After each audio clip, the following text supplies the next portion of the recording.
Depuis plusieurs années, les guerres se multiplient, les catastrophes naturelles semblent s'intensifier.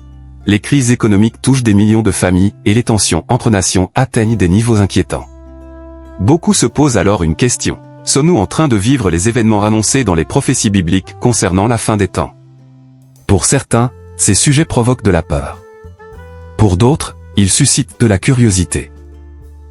Pourtant, la Bible n'a jamais été donnée pour effrayer les croyants. Au contraire, Dieu nous a laissé ses prophéties pour nous préparer, nous éclairer et nous aider à discerner notre époque. Dans cette vidéo, nous allons explorer ensemble les principaux signes prophétiques annoncés dans les Écritures, comprendre leur signification réelle et découvrir comment un chrétien doit réagir face à ces événements. Et restez jusqu'à la fin, car je vais vous partager une méthode simple pour évaluer vous-même les événements actuels à la lumière de la Bible sans tomber dans les spéculations. Si vous aimez les enseignements bibliques profonds mais accessibles, prenez quelques secondes maintenant pour vous abonner à la chaîne, activez la cloche des notifications et laissez un « Amen » dans les commentaires. Cela soutient énormément notre mission d'enseignement de la parole de Dieu. Pour comprendre ce sujet de manière claire, nous allons avancer en 4 étapes. Premièrement, nous verrons pourquoi Dieu a donné des prophéties concernant la fin des temps. Deuxièmement, nous examinerons les principaux signes annoncés par Jésus lui-même.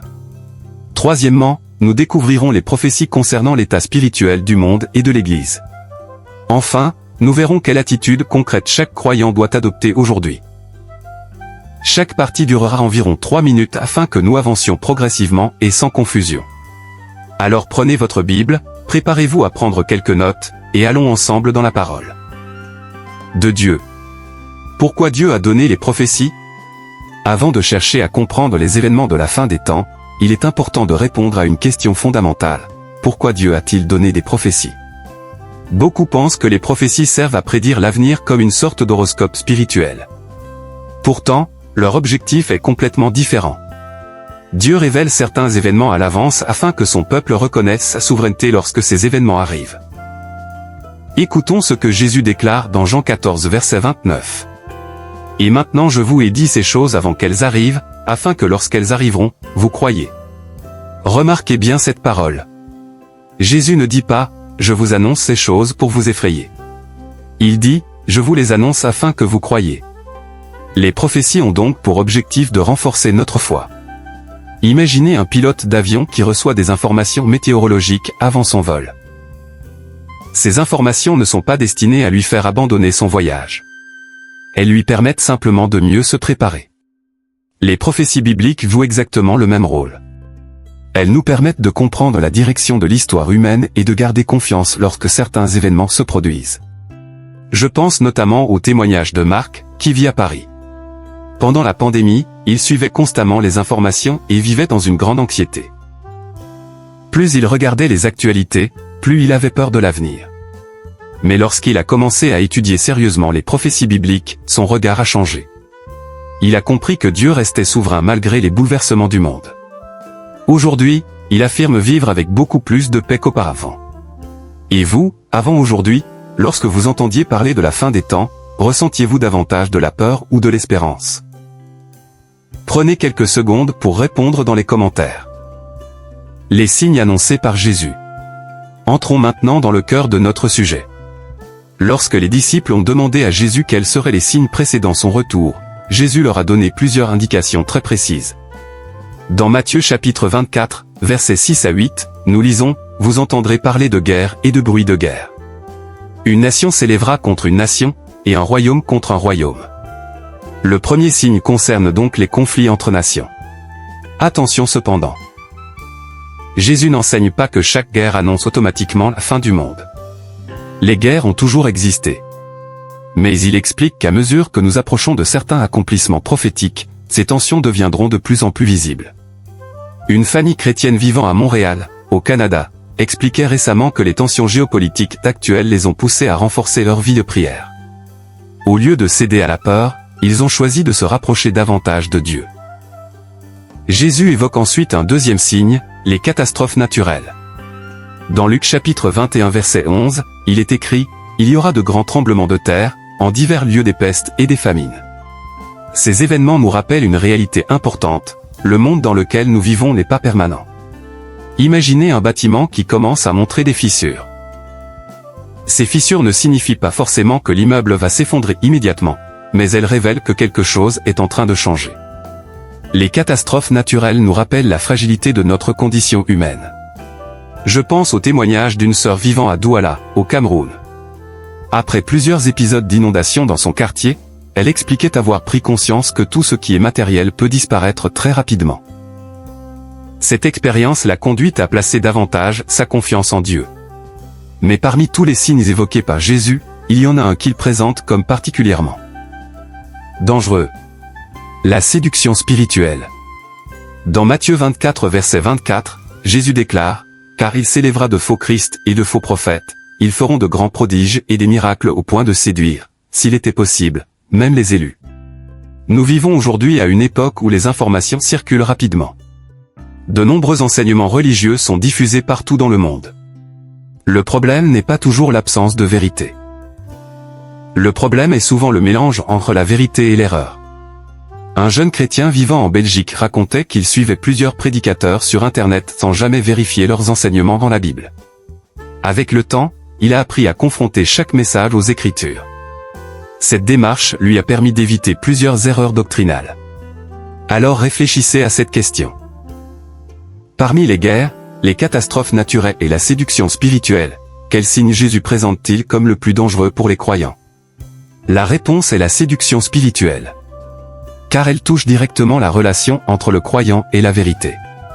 Si jusqu'ici cet enseignement vous aide à mieux comprendre les Écritures, prenez quelques secondes pour liker cette vidéo et vous abonner à la chaîne. Votre soutien nous permet de continuer à diffuser la parole de Dieu à travers le monde. L'état spirituel du monde et de l'Église. Au-delà des événements visibles, la Bible annonce également des changements profonds dans le comportement humain. L'apôtre Paul écrit dans 2 Timothée chapitre 3, « Sache que, dans les derniers jours, il y aura des temps difficiles. » Il poursuit en décrivant des hommes égoïstes, attachés à l'argent, orgueilleux, ingrats, rebelles et éloignés de Dieu. Ce texte est particulièrement frappant parce qu'il ne parle pas seulement de catastrophes extérieures. Il parle d'une crise morale et spirituelle. Une responsable d'église à Kinshasa, en République démocratique du Congo, expliquait récemment que le plus grand défi auquel elle est confrontée aujourd'hui n'est pas la persécution. Selon elle, le véritable combat est l'indifférence spirituelle. Beaucoup de personnes connaissent la Bible sans réellement vivre ce qu'elle enseigne. Un entrepreneur chrétien d'Abidjan, en Côte d'Ivoire, partageait une réflexion similaire. Malgré son succès professionnel, il a réalisé qu'aucune réussite financière ne pouvait remplacer une relation authentique avec Dieu. À Cotonou, au Bénin, une enseignante expliquait que l'étude régulière de la Bible lui permet de garder une vision équilibrée malgré les nombreuses vidéos alarmistes diffusées sur Internet. À Londres, en Angleterre, un chrétien témoignait que l'augmentation du scepticisme envers la foi l'avait poussé à approfondir ses connaissances bibliques afin d'être capable d'expliquer clairement ses convictions. Enfin, un pasteur vivant au Cap, en Afrique du Sud, rappelait une vérité encourageante. Malgré toutes les difficultés que traverse le monde, Dieu continue d'agir. Chaque année, des milliers de personnes donnent leur vie à Jésus-Christ. Cette réalité est importante. Car lorsque nous parlons de la fin des temps, nous avons parfois tendance à nous concentrer uniquement sur les mauvaises nouvelles. Pourtant, Dieu continue son œuvre de salut. Faisons un rapide récapitulatif. Nous avons vu les signes géopolitiques. Nous avons vu les signes naturels. Nous avons vu les signes spirituels. Mais une question essentielle demeure. Comment devons-nous vivre aujourd'hui? Comment réagir face aux prophéties? La première réponse de Jésus est simple, veillez. Dans Matthieu 24 verset 42, Jésus déclare, « Veillez donc ». La vigilance biblique ne consiste pas à vivre obsédé par les actualités ou à rechercher constamment de nouvelles théories. Elle consiste à entretenir une relation vivante avec Dieu. Veiller signifie prier régulièrement. Veiller signifie lire la parole. Veiller signifie développer son discernement spirituel. Deuxième principe, ne pas vivre dans la peur.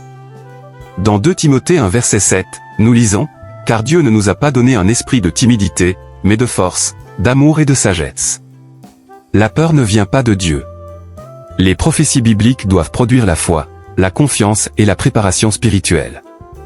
Troisième principe, partager l'Évangile. Dans Matthieu 24 verset 14, Jésus affirme, cette bonne nouvelle du royaume sera prêchée dans le monde entier. Notre rôle n'est pas simplement d'observer les signes. Notre mission est d'annoncer Jésus-Christ. Voici un exercice simple que je vous invite à réaliser cette semaine.